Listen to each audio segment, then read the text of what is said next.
Well, praise the Lord. You have made it to day 11, and I know you're having just an amazing time spiritually, emotionally. You know, this is a time where if you're not careful, you can get discouraged if things are not happening as quickly as you want. But remember, we're on a journey. And the thing about a journey is that you never return back the way you came. In other words, it's going to take some time and consistency, diligence, and persistence to acquire the goals that you have set. But listen, look back over the last 10 days and realize how far you've come. And whether you've dropped 2 pounds, 8 pounds, 11 pounds, or you're at the weight you started, I tell you what, I guarantee you, number one, if you're following the program, you feel closer to God. You feel emotionally stronger, and you feel like you're in a better place because you're taking control back of your life. But I want to encourage you. I want to encourage you that you're only a percentage of the way to the end. Imagine yourself. Remember, begin with the end in mind, says Stephen Covey. And so you got to understand that you're on a journey, and don't get discouraged. Don't throw in the towel. We're going to start giving you some homework. Next week, we're going to be changing up your diet some. Tomorrow, you'll hear more about what you need to pick up over the weekend. We're going to go to some whey protein, some protein drinks, and cut back on your calories. And, of course, that's going to, cause the weight to come off probably a little bit faster, definitely a little bit faster. So we want you to be encouraged. Good things are coming. Now, as it relates to the homework, there's been some questions. When is the end of the week? Well, the end of the week is Friday. So Friday by midnight, you've got to have those strengths and weaknesses on your blog to your leader. Now, this is very important because it speaks to discipline. It speaks to consistency. It speaks to, just submission. And so we want to make sure that you get that done. So make sure you get that homework. 4 or 5 strengths, 4 or 5 weaknesses.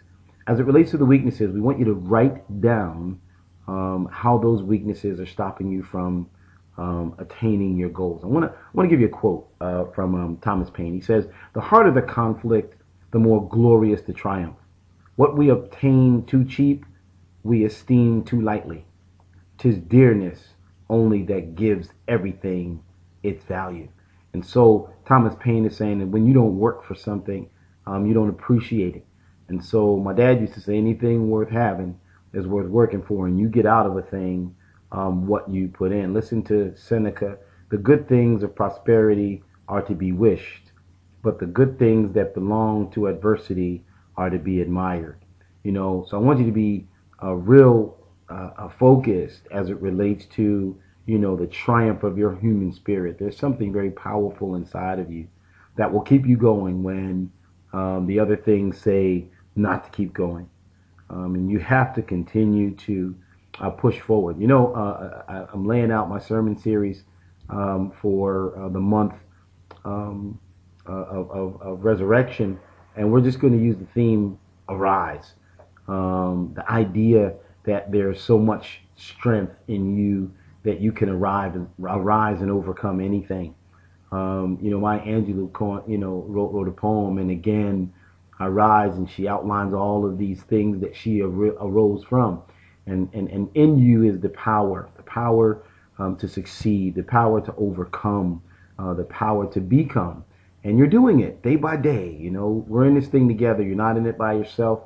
There's accountability, there's partnership, and God is doing a great thing. So I want you to be encouraged. I don't want you to get discouraged. Some of you are super encouraged. Some of you, the disc has connected itself to your courage. Get rid of the disc and walk in courage, and make sure that you're doing the things that you're supposed to do. Trust me, I guarantee you, if you stay the course, you will reach your goal. Listen to this by James Corbett. When your feet are so tired that you have to shuffle back to the center of the ring, fight one more round. When your arms are so tired that you can hardly lift your hands to come on guard, fight one more round. When your nose is bleeding and your eyes are black and you are so tired that you wish your opponent would crack you on the jaw and put you out to sleep, fight one more round. Remember, the man who always fights one more round is never whipped. So on this day 11, at the end of this week, coming to the end of this week, I want you to fight one more round. Don't give up the fight. Don't quit. Focus.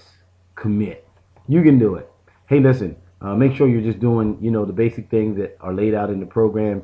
Eating your meals, drinking your water, weighing yourself in the morning after you take care of your morning business, staying submitted to authority, connecting and blogging, spending time on most of all with the Lord. Hey, listen, have a productive day, and we'll see you again tomorrow morning. God bless.